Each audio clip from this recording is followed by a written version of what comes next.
So అంటే ఈ పక్షవాతం ఎందుకు వస్తుంది అసలు? సో పక్షవాతం అనేది ఒక కాలు కానీ ఒక చేయి కానీ ఒక సైడ్ వీక్నెస్ వచ్చింది అనుకోండి, దాన్ని మనం పక్షవాతం అంటాం. మనకి బ్రెయిన్లో ఏ పార్ట్ అయితే ఈ కంట్రోల్లో ఉంటుందో ఆ ఏరియాకి సప్లై పోతుంది. ఓకే. ఆ పర్టిక్యులర్ ఏరియా కన్నా సప్లై పోతుంది, అక్కడి నుంచి వచ్చే నరాలు పాత్వేలో అన్న సప్లై పోతుంది. సో దానివల్ల పక్షవాతం వస్తుంది. మనం బ్రెయిన్లో చూసినట్టయితే ఎట్లా అయితే మనకి చెట్టు కొమ్మలు ఉంటాయో అలాగే బ్రాంచెస్లో ఆ చెట్టు కొమ్మలు చిన్న కొమ్మలు లెంటిక్యులర్ స్ట్రైట్ ఆర్టరీస్ అంటాం వాటి. ఆ ఏరియా అనేది చాలా సెన్సిటివ్ ఉంటుంది. ఏ మాత్రం మన కొలెస్ట్రాల్ పెరుగుతున్నా లేకపోతే ఆ బ్లడ్ వెసల్స్ బ్లాక్ అవ్వగానే ఆ ఏరియాలో బ్లాక్ అయ్యే అవకాశం ఎక్కువ ఉంటుంది. ఆ ఏరియాలో బీపీ ఎక్కువ అయిపోతే చిదిలిపోయే అవకాశం ఎక్కువ ఉంటుంది. దాన్ని క్యాప్సులో గ్యాంగ్లియోనిక్ రీజియన్ అంటాం, సిజీ రీజియన్ అంటాం. ఆ రీజియన్లో మనకి ఆ పార్ట్ ఆఫ్ ద బ్రెయిన్ నుంచి మెయిన్ ఫైబర్స్ అనేవి ఆపోజిట్ సైడ్ చేయికి వెళ్తాం జరుగుతాయి అన్నమాట.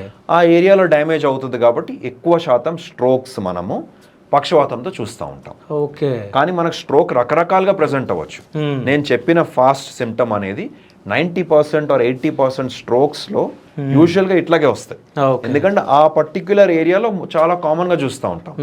కానీ ఫ్రంటల్ లోబ్లో స్ట్రోక్ అవ్వచ్చు, ఆక్సిపిటల్ స్ట్రోక్స్ అవ్వచ్చు.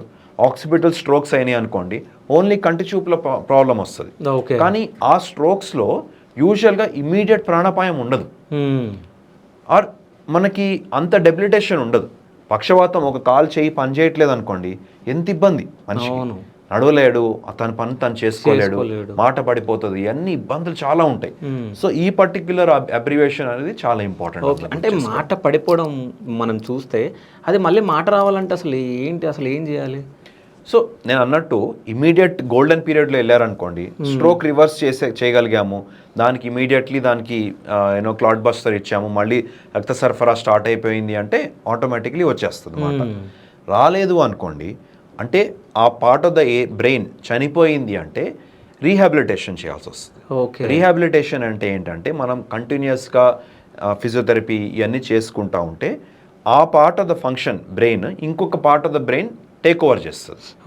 దాన్ని మనం న్యూరల్ ప్లాస్టిసిటీ అంటాం.